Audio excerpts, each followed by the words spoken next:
launched Power Women in 2019 with a passion for gender equality and inclusivity. And over time, we have grown from strength to strength. We've built a strong and a wonderful community of stellar women. And we've launched our development program called Personal Advisory Boards. You saw the quick video at the beginning this year. And we also run initiatives to give back and keep the needle moving. What we hear from our members that it's been a life-changing experience, journey with us. We are a platform built for women by women. We believe in investing in the growth of our members. So the Personal Advisory Boards program, again, it's all about looking at your growth holistically, so both personal and professional growth. Our network is a tribe of kick-ass, unstoppable women. We believe in fixing each other's crowns. Women's health and well-being is another topic which I personally believe in. That's what we hear from our members, has been neglected a lot, and it does impact our professional lives. So this is another topic that we look at very closely and keenly in our program. And giving back, again, has been one of our key pillars. So we run Coffee O'Clock, which is a mentoring program with our members and keep the needle moving, giving back and inspiring other younger women.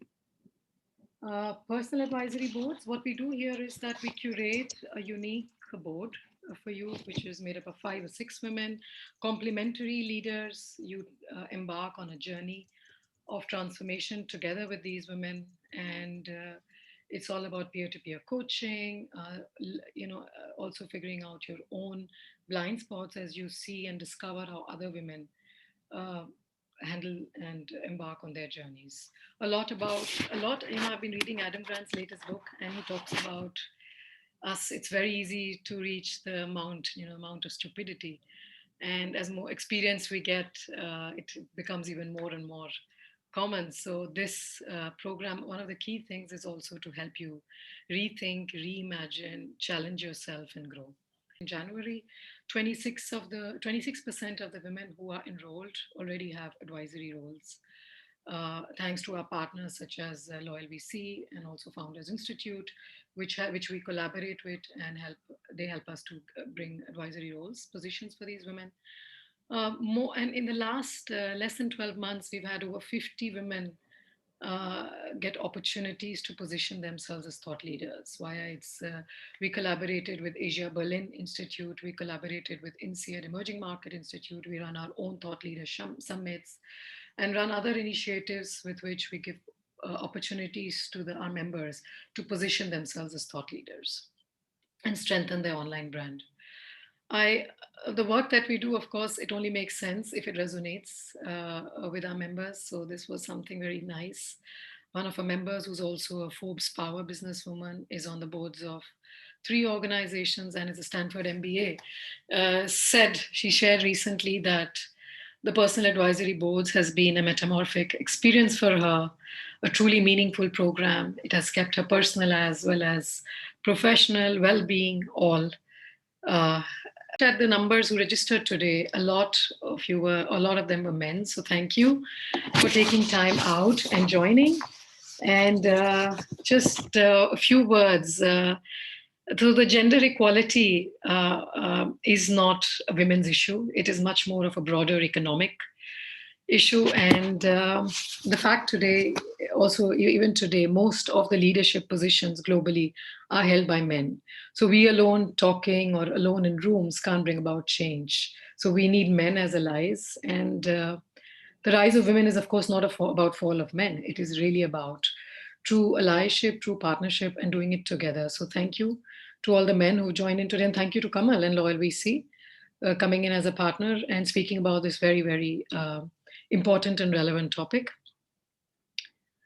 Why are we talking about venture capital at all? As I said at the beginning, as Power Women, we want to bring about change and impact really in positions of power. And one of the reasons why we want to do that is talk about this is the numbers such as these, right? This is a very inconvenient truth. This is from 2020. And Kamal and Gitanjali will speak about it. Female-led startups in 2020 had received only 2.3% funding globally, right? So there is something seriously going wrong here. And clearly venture capital is the fuel that allows companies to scale. And if there are discrepancies in how funding is received by a startup or not received, there's a high likelihood that it will not succeed or it will just die out, right? So these things matter, and we need to have these discussions. And also, investors are missing out on attractive investment opportunities. So it's not just an issue of equality, but also of larger economics. And this is not 30-70, right? It's 2.3%. And I have an 8-year-old daughter, and we sometimes speak. She talks to me, what I want to be when I grow up. And I tell her, why don't you, do your own thing and, be your own boss? And then when I see numbers like this is scandalous, right? So we need to bring about change and do something about this. So we see partners in the US. We are far, far away from balance, right? 95% of the partners in the US are men. Clearly, if leadership positions are held by men, we need them to make a difference, right? For women, we alone can't do that. So thank you to the men who joined. With that, I would like to hand over to Kamal, our special guest, who's going to give a keynote on angel investing and venture capital, followed by one of our own members, Gitanjali. She will lead the Q&A, Gitanjali Sharma Mathur. Now, Kamal, thank you again for joining. Kamal is a founding partner at Loyal VC, and over 30% of Loyal's companies have a woman CEO. So that is incredible. So thank you for doing that, Kamal, and bringing about change, right at the top as well. Now, Loyal VC is a fund taking a very unconventional approach to early stage investing. Kamal is also a global director with Founder Institute, which is the world's largest idea stage accelerator and also a partner for Power Women. Kamal has spent 18 years as a startup and growth stage CEO, a startup accelerator director, angel investor, and mentor to over 300 startups. And I know that I can personally say I have reached out on several occasions to Kamal asking for guidance on topics related with entrepreneurship. Thank you, Kamal, for doing this. And after the keynote, we will have Gitanjali, who's another stellar women leader, also part of our personal advisory board, founding member.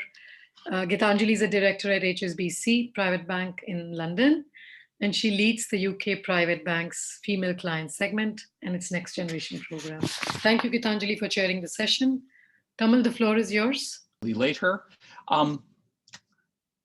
So this is a talk about angel and venture investing. And I want to talk before I start just about the role that women play in this. Women, 50% of the world's population, control 33% of the wealth.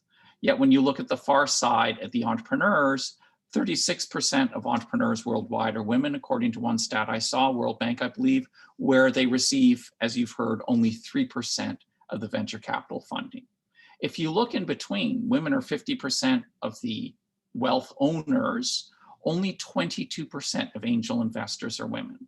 And when you look at who invests in venture capital, I didn't find data for this, but I've spoken with other venture capitalists about who invests in them, just talking back and forth with other VCs, typically around 10% of the investors in a venture capital fund are women. 90% of the investment in venture capitalists comes from men, who, as you've heard, there's, depending on the stats you look at, but there is a large majority of men who actually operate these venture capital funds.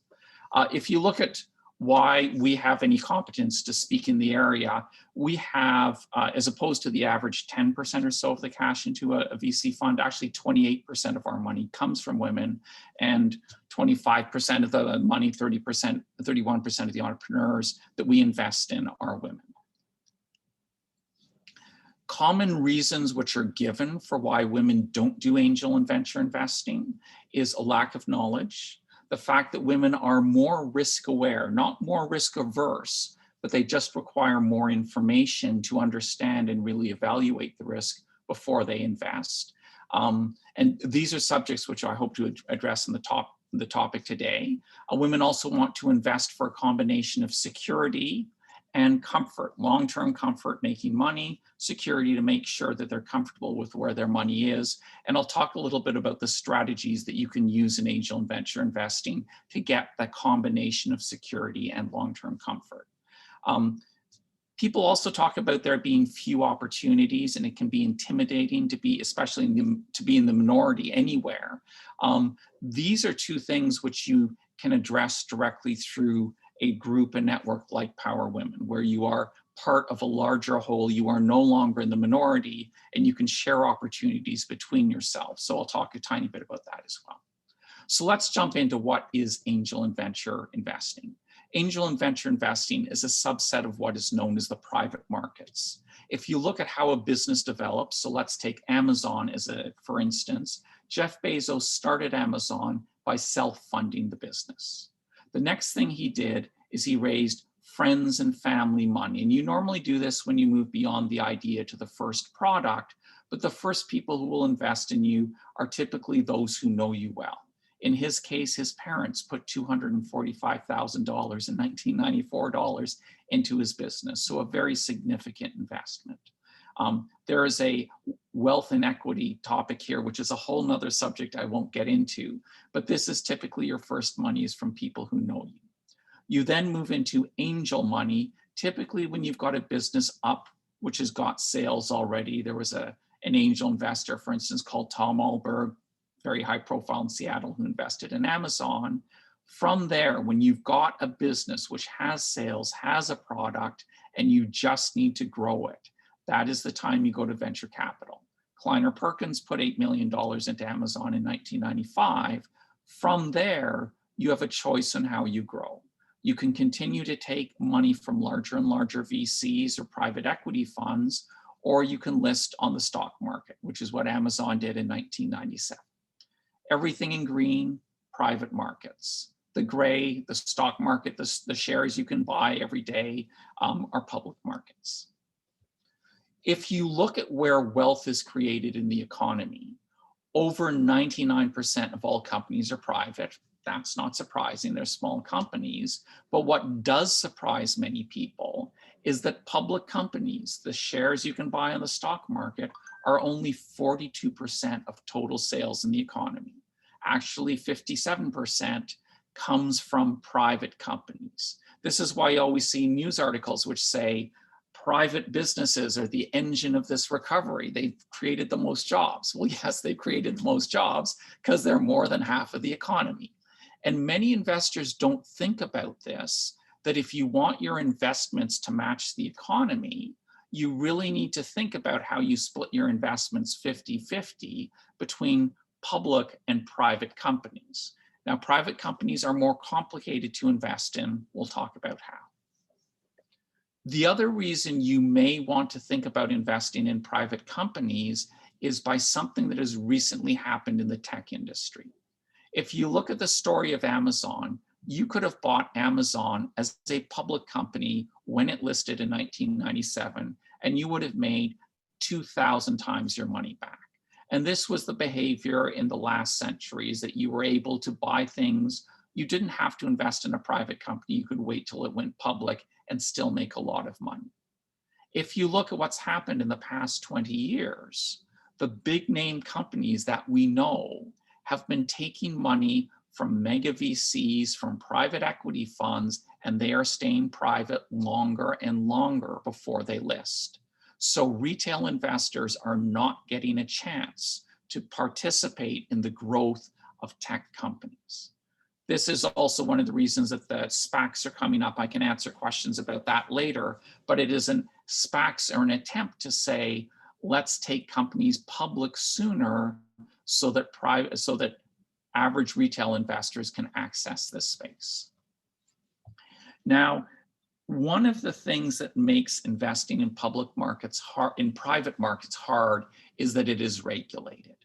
And again, we can talk about how discriminatory this is, but there are basically investor protection rules around the world which say it is illegal for you to invest in a venture fund or as an angel if you are not an accredited or qualified investor in your country. The idea is to protect the public by limiting people to public stocks, but of course it cuts investors off from half the economy and really perpetuates wealth inequality. In India, like other countries, there's SEBI rules for investing in startups. If you look around the world, US, EU, Singapore, India, it's all the same. There's a wealth test, which is if you have $1 million, €1 million, 2 million Sing, or 5 crore rupees in liquid assets, then you are able to invest in venture funds and startups. Or if you have income of $200,000, 300,000 Sing, 50,000 lakh rupees, you can then invest in startups. This is a local country by country rule. You need to find out what the rules are for your country. And of course, in India, of course, you have to deal with overseas direct investments limits of $250,000 a year. But in any case, the rest of this talk will be targeted mainly at people who are able to access private markets. If you are not wealthy enough, then I strongly encourage you to lobby your government to make it easier for you to access all types of investments out there and not have your government stop you from investing in half the economy. So let's talk about venture. People think that venture capital is risky. And in fact, if you look at the individual deal by deal failure rates, that is very true.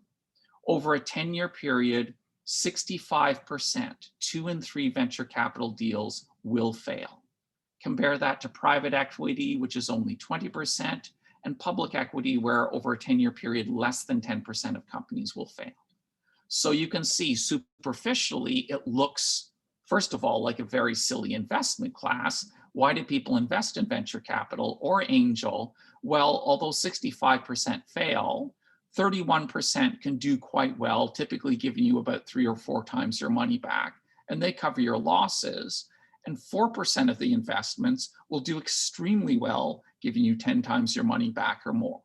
If you average this all out, you get a decent return. And in fact, I can show you here what is the return profile you get.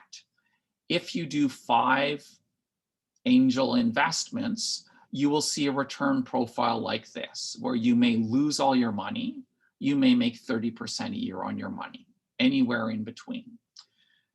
There is a rule in finance which works in venture just like anywhere else, which is diversification is how you get security. Diversification is what makes your portfolio safer, and the same rule works in venture as it does in any other asset class. As you increase to 15, 50, or 150 investments, you can see a couple of things happening. Your likelihood of losing everything goes down significantly.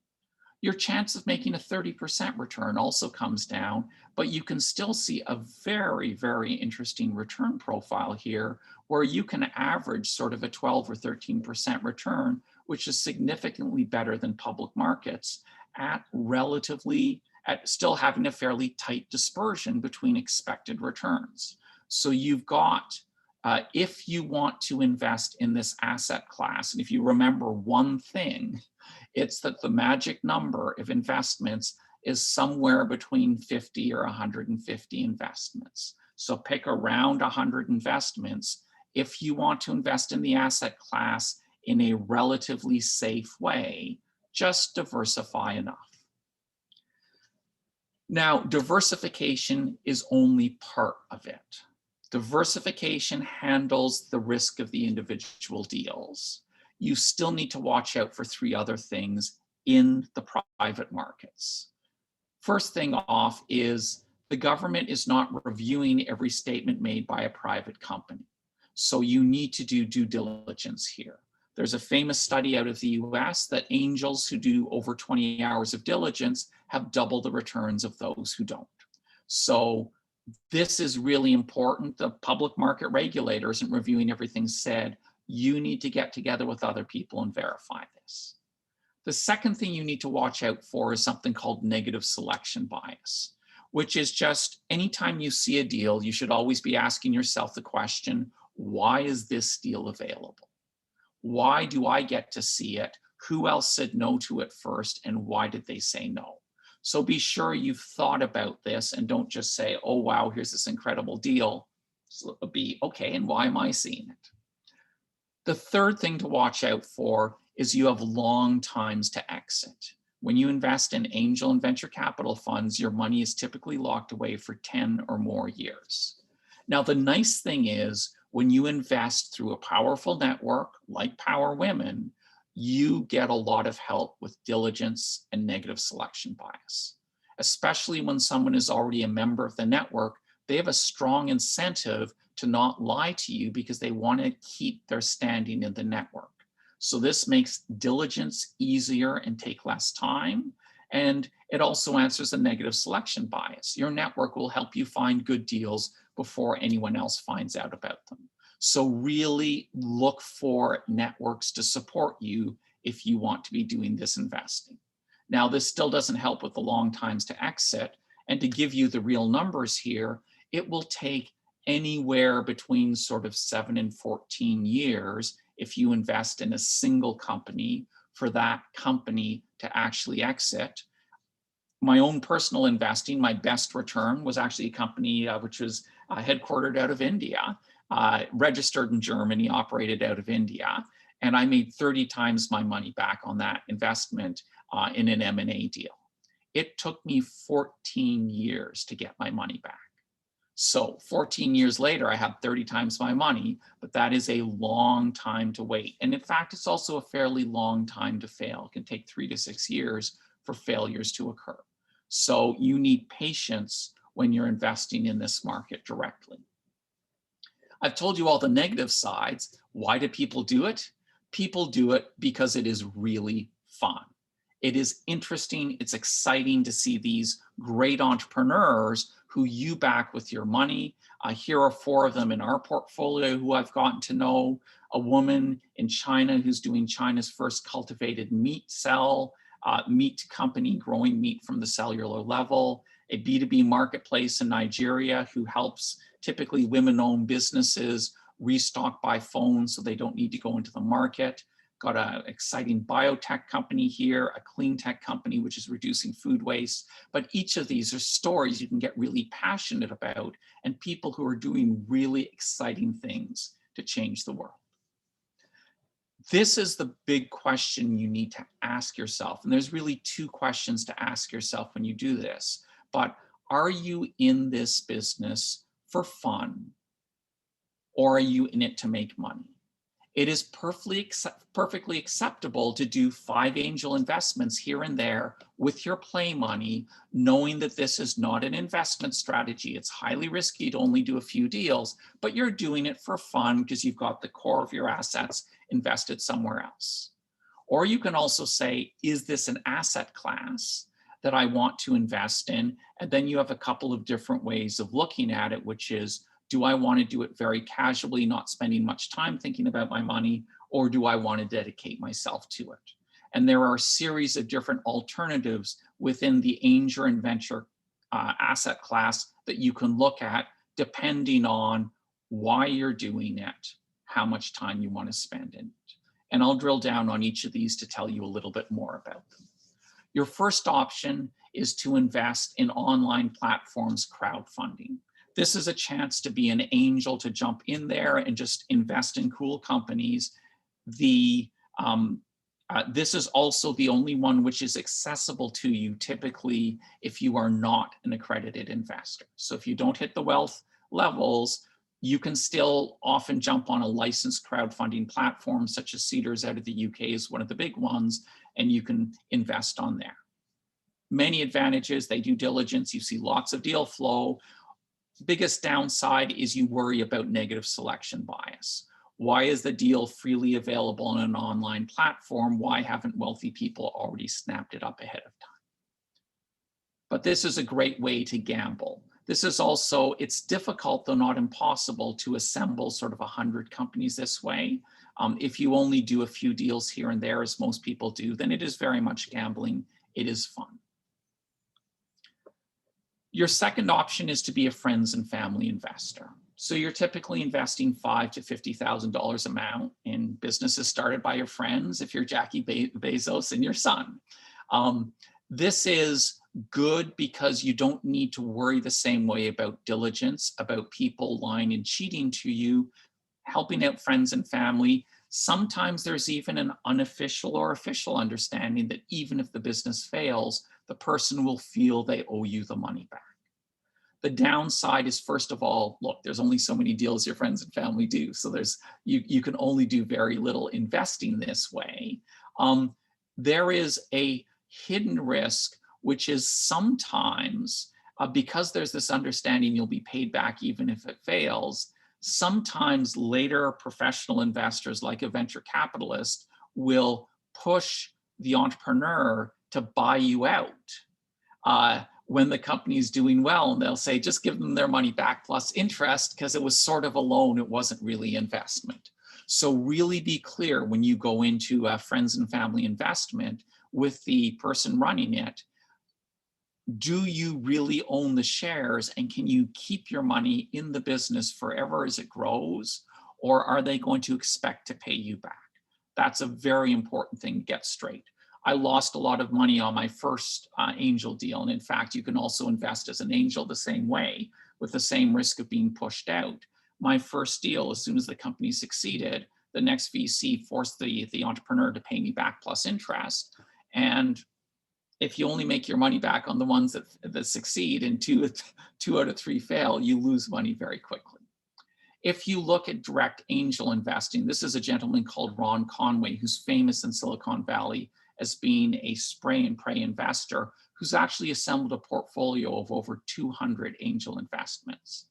This is a really fun thing to do. Here's where you get the direct contact with the entrepreneur. You really get a chance to help them out. The difficulty with being a solo angel is it's hard to build deal flow alone and build that reputation. It's also very time consuming, because the second you put your hand up online, wherever, and say, I'm looking for investments, you will find a lot of people coming to you saying, I want your money, I want your money. And many of them are not really, I call them the crazies, but there's many not very good business ideas where people will come to you just because they run to everyone they can. So that's a bit of a downside here. If you are going to be a solo angel, there's 3 different ways you can do it. The first way you can do it is you can be what's called an active angel.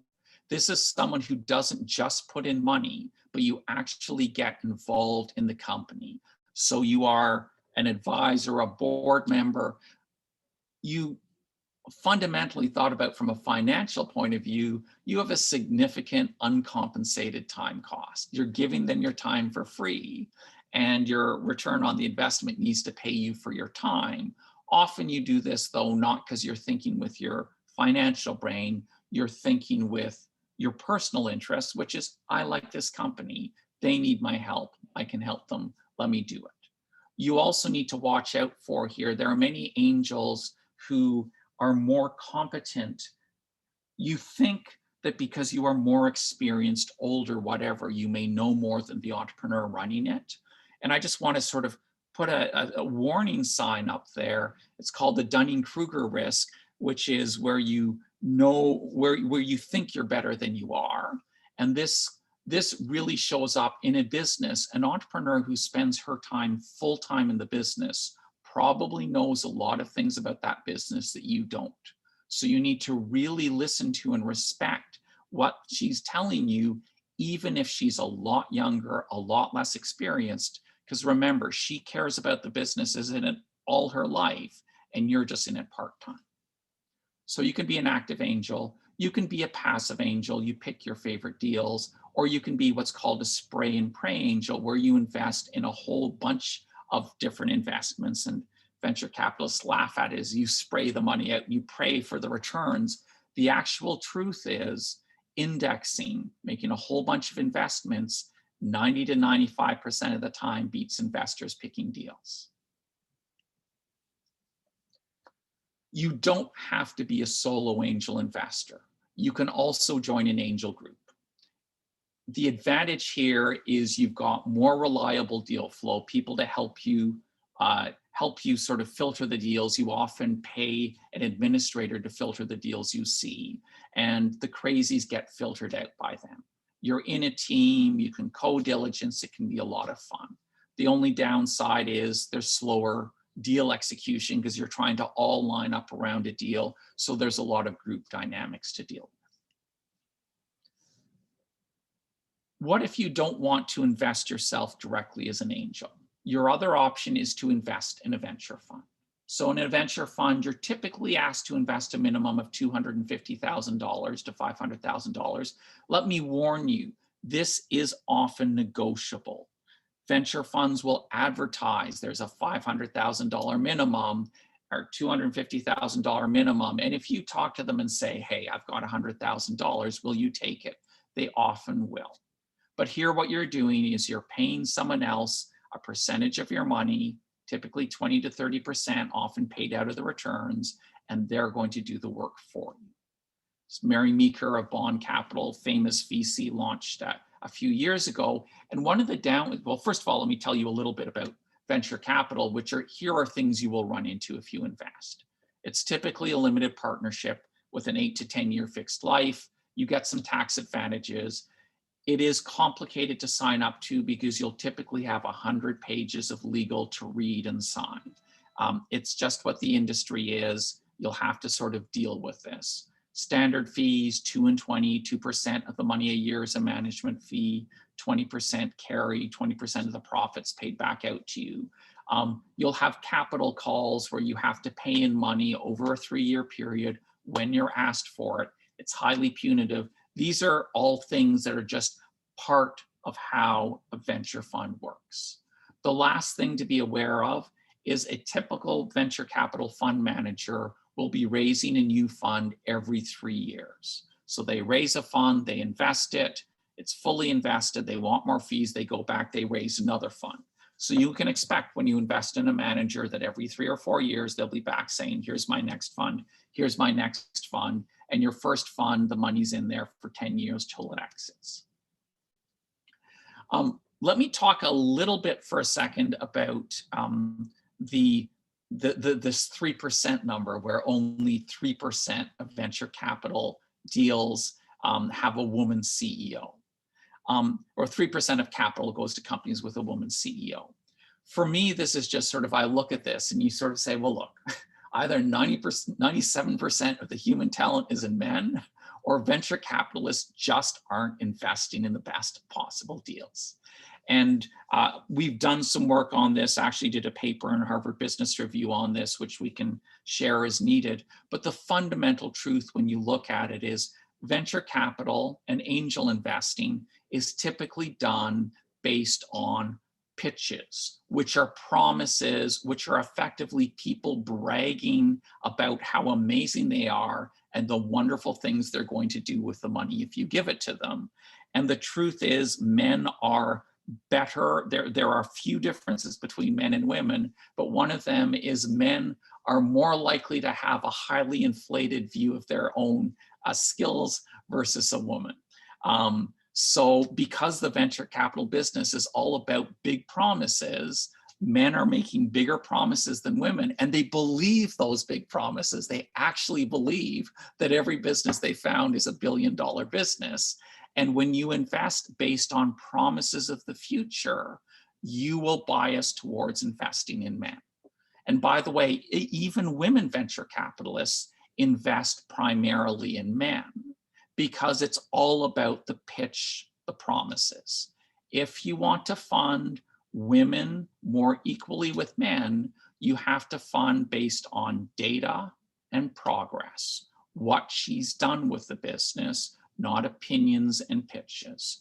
And there are a number of funds, including ours, who do that. And every fund which funds based on data and not promises tends to have about a 30-70 mix between men and women for the dollars. So I talked about investing in venture funds. The downside, I mentioned Mary Meeker. None of you will be able to invest in Mary Meeker's fund because the way things work in venture, and correct me if I'm wrong, but in general, the way things work in venture is The conventional wisdom is a genius manager who delivered top quartile returns in the past will in the future are the best people to invest in, and everybody runs to put their money into it.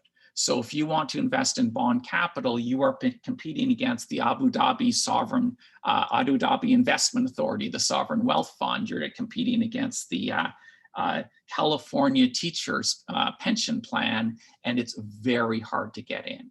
So if you are looking to invest in venture capital and you don't have an in with the sort of the best managers out there, your typical choices are going to be either you do an experienced manager who is second or third quartile, or you do a new manager where 1 in 4 of them are likely to be tomorrow's top quartile funds. Now, investing in second or third quartile managers isn't necessarily a bad thing. And I'm going to talk here about the 2 premises behind venture capital. There are 2 theories about how it works. The conventional wisdom is that venture capitalists can pick winners, that they can look at companies and see who's going to succeed. Now, I've just told you that 65% of VC deals fail, and only 4% of them are home runs. Yet when a venture capitalist picks an investment, they're trying to make everyone a home run. I also want to point out the case of Bessemer Ventures, oldest venture fund in the US, one of the most respected. They had a chance to and rejected Apple, Facebook, Google, PayPal, Tesla, Zoom. These are all companies they said no to. And that leads to a second view of venture. And the second view of venture is to say, well, this is a pretty horrible success rate for someone who can pick winners. So maybe venture capitalists don't have a crystal ball.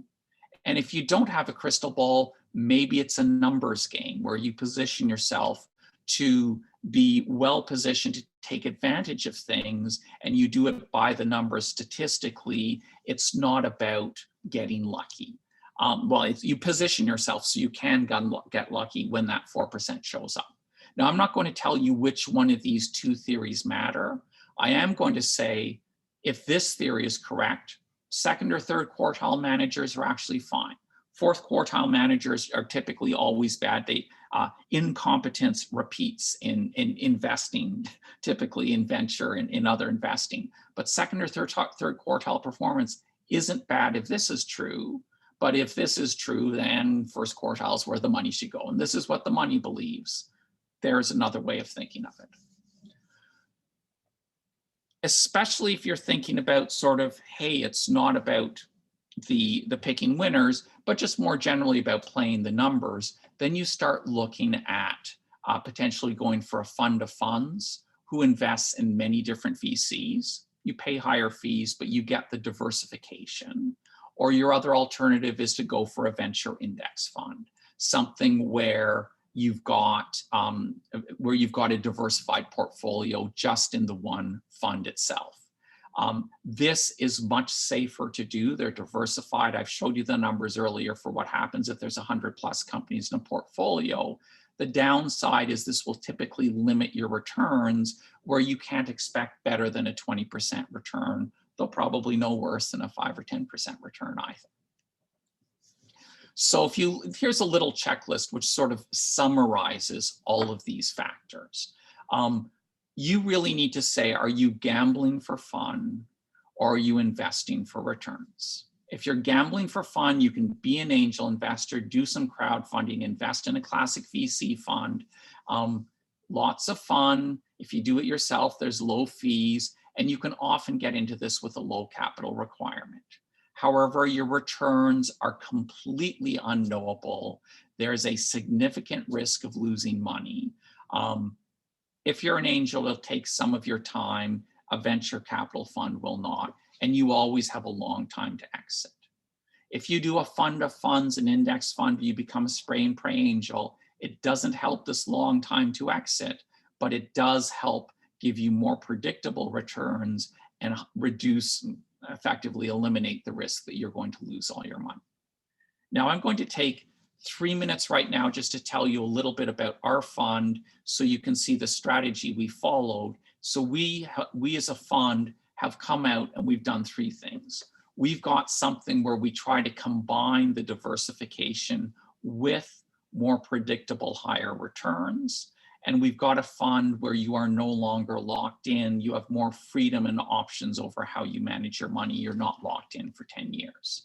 But just very quickly with our fund, it's been designed to be a single fund that you can invest in. It's sort of one fund which gives you exposure to the asset class. We diversify. Yes. So that was fantastic, most informative. Thank you.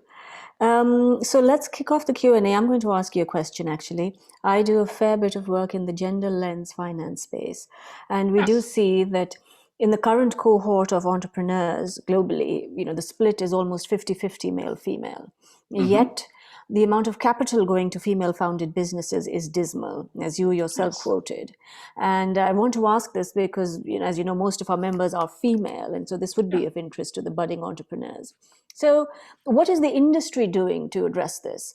How are they becoming more inclusive? And when I say inclusive, I mean three things. One, how is more capital going to flow to female-founded businesses? Two, how are they attracting more female investors, female funding into these structures? And last but not least, how are you attracting more female talent to work with you?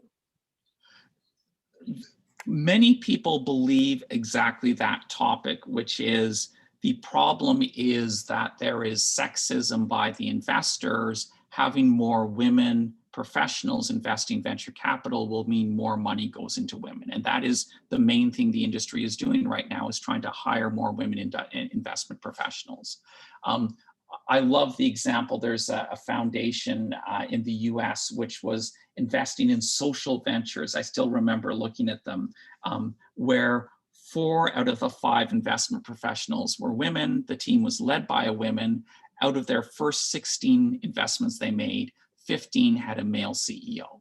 And to me, this says, great, it's good as an end goal in itself to get more women represented as investing professionals. But to me, I believe the problem is we need to change how we think about investing, that we invest based on numbers. There is a fund up here called ClearBank, which does growth financings for SaaS companies as they succeed, and they do it purely on the numbers. They have around 30%. They say 10 times more women than the average, so around 30% rather than 3%, because they're doing it by the numbers. And I think that is a fundamental sea change which needs to happen within the venture community. I think the other thing is people who invest in venture funds can enforce a change here by the limited partners telling the venture capitalist who's investing on their behalf to say, hey, tell me what percent of your money, of this fund, of my money I'm giving you, what percent is going into companies, and I should stress here, with a woman CEO. The industry is trying to define women leadership as there's at least one woman in the management team, board, yes. Which is, I mean, Microsoft is a woman-led company. So ask for the stats, ask for the numbers, ask how your money is used, and that will also change. Absolutely. No, that's spot on, right? I think more and more investors have to use that gender lens while making these investments. So thanks for that. So can you tell our audience, have there been particular sectors that have received more VC funding over the last few years? Many venture capitalists will come on and talk about sectors. We don't, because our view is things will always change. So for instance, we were investing heavily in medtech in 2019, 2018. Guess what? In 2018 and 2019, medtech was not hot. In 2020 and 2021, medtech is really hot. Blockchain went through a period when it was hot, then it was down. I think it's actually on the uprise again now as people are actually using or distributed ledger technology. Yes. So I would say that is coming back. Food is something which people have woken up to, the importance of food in ag tech. So I'd say that's very hot right now. But I believe as an investor, if you are going for safety, diversify across sectors as well. Don't just sort of say, I can see where the world is going and where my money should be. Cover all bases, because you're never sure. Great, thanks. So you did mention it to be able to see where the money is going. So I think to a lot of people who would like to get involved, they don't really know where to go to find the deal flow, right? So Yes. typically, where do people such as yourself get their deal flow? So there's two ways to do this. If you're going to invest in a venture capital fund, you don't need to worry about deal flow. You're outsourcing that problem to them. If you're going to be an angel investor where you're doing your own investments directly in companies, look, I've been an angel investor for 15 years, and you tell everybody you know that you are looking for investments. You join groups that will funnel you investments. I actively worked the INSEAD alumni network to get myself deals when I was an individual investor. You join an angel group. The angel group creates the deal flow for you. I would not recommend that you put something up on your LinkedIn and say, I'm looking for deals. I would recommend you tell people, because if you put up something publicly that says you're looking for deals, you'll spend your whole day answering phone calls that you don't want to get. Absolutely. So we have a very interesting question from Dr. Anino. Basically, she's saying that the number of female partners, as firms increase the number of female partners by 10%, they've experienced at least a 1.5% increase in fund returns every year, plus 9.5 to 10% more profitable exits. Would you like to comment on this? Absolutely. There's some really good studies on diversity of opinions makes for better decisions. And when you have a diverse group making a decision, it makes a better decision than if everyone's all the same. So of course you should add female partners. Of course you should add partners from different industries, from different backgrounds. You want diversity of all kinds in a decision. I mean, this is academically known. The more diversity, the better the decision. And that applies to investing decisions also. So since you're talking about investment decisions, some of our participants, I suspect, are budding investors. So they'd like to know what sort of due diligence is required, at the very early, the angel stage, potentially. One of the things that I did originally as an angel, and I still do today, is reference checks. You really want to talk to people who know this entrepreneur, are ideally invested in the same company, to really hear what it's like to be with someone. So for me, that is actual hard data, which you should use. Many people have theories about what you look for in sort of business plans and pitch decks. I'm not a big believer in that. For me, the best demonstration of likely success is what people have done in the past. So if someone comes to you and says, I've got this brilliant idea for a business, fund my brilliant idea, it's going to be this big, I tend to discount that. Whereas if I'll say, what have you done so far? Oh, I've done nothing. I've got this big plan. It's like, not very impressed. And when they say, I've gone out there and I've talked to 50 customers and I've actually managed to get a first version up and running, and I've got people to give me letters of intent, all of these things are the things that impress me. It's the sort of thing that I would look for in diligence. I don't want to tell you how to do angel investing. There's many theories out there on what to look for. I would say reference checks for sure. And I would say anything the company has promised you or said they've done, drill a level down later beneath to double check that it's actually there. Yeah, due diligence is key, isn't it? So we have another question asking, what are the key differences between VC and PE investing? Venture capital traditionally is helping companies who have an uncertain future to grow quickly. PE is helping companies that have a relatively certain future to be more profitable. So the result is, now it's getting rather confused because you have these soft banks of the world who are making massive investments in companies that have a certain future to help them grow. So there's a little bit of overlap right now, but if you go back to the purest stage, it is the level of uncertainty around the business. Is the business a going concern anyway, which is just being made more profitable, or is it in a high growth unknown stage? Absolutely. I think it's, yeah, the stage you get in at. Absolutely. So you actually mentioned soft banks. So, that ties in with another question around SPACs. Yeah, we're hearing more and more of that, and you actually did reference SPACs. So can you talk a little bit more about SPACs, and, are they at the absolute other end of PE and the curve? I am very lucky to be from Toronto. We've had SPACs called capital pool companies in this market for over 20 years right now. And my very short answer is SPACs are an amazing thing for the promoter. If you want to make a lot of money, be the promoter of a SPAC. To be an investor in a SPAC, very, very uncertain. The advantage is it does give you access to private companies, which you cannot get if you are not an accredited investor.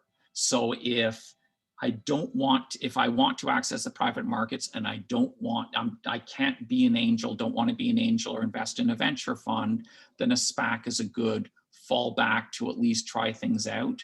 But many SPACs will not make the returns you expect from them.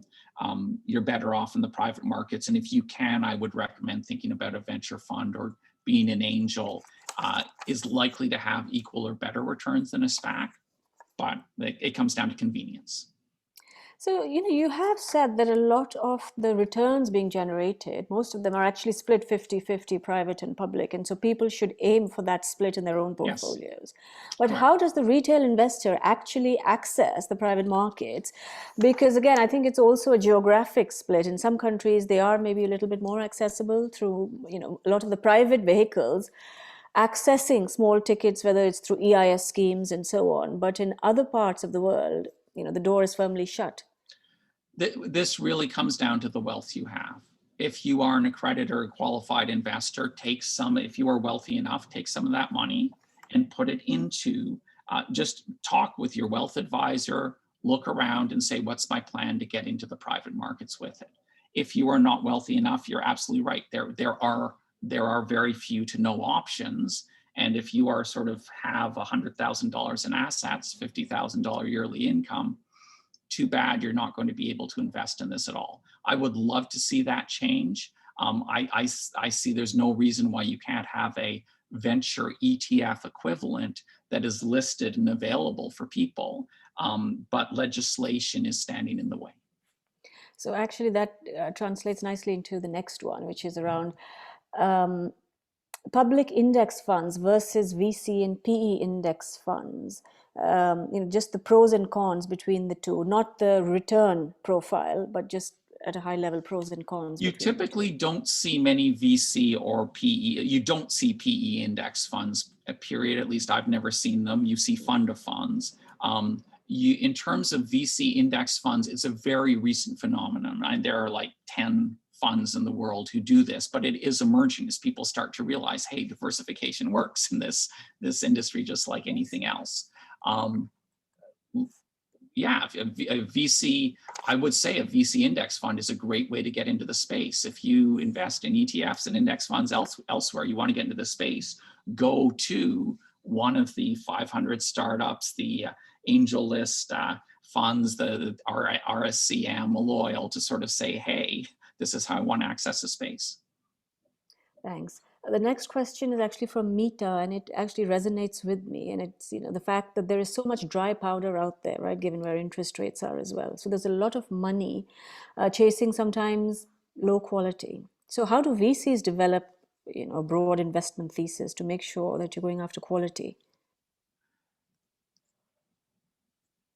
One of the things we see, so there's a couple of things going on. We have two networks we source from, Founder Institute and INSEAD, and we have inside access to those networks. So that's how we do our sourcing. And that's why I recommend network sourcing is what we do.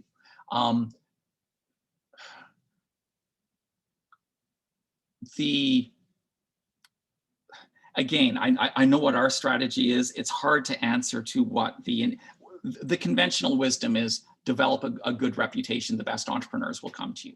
The truth is, the best entrepreneurs don't come to you. They take money from the first people who have it available. That's a nice thing, is this is an imperfect market. Even as an individual investor, you can find good deals because there is no rhyme or reason about how the best deals end up at the best people. They don't. The best deals are out there randomly looking for money. The first good money they find, they'll take. So it's encouragement to say, you can compete with the Sequoia because you can find things that Sequoia will never see before they'll get a chance at it. Yes, I was going to ask. So you're competing amongst yourselves for those best deals, and so I suppose it's almost what value add is each VC pitching at versus the larger firms. Loyal is really proud of the fact that we have a 97% close rate on our follow-on offers. This is unheard of in the industry. So what we do is we prove our value first through a pilot stage, and then we say, have we proven ourselves? Do you want our money? And 97% of the time they say yes. Wow, that's interesting. Sorry, I'm conscious of time. We're almost at the 1 o'clock mark. So I do want to hand back to Dunya. I think she wanted to run a little.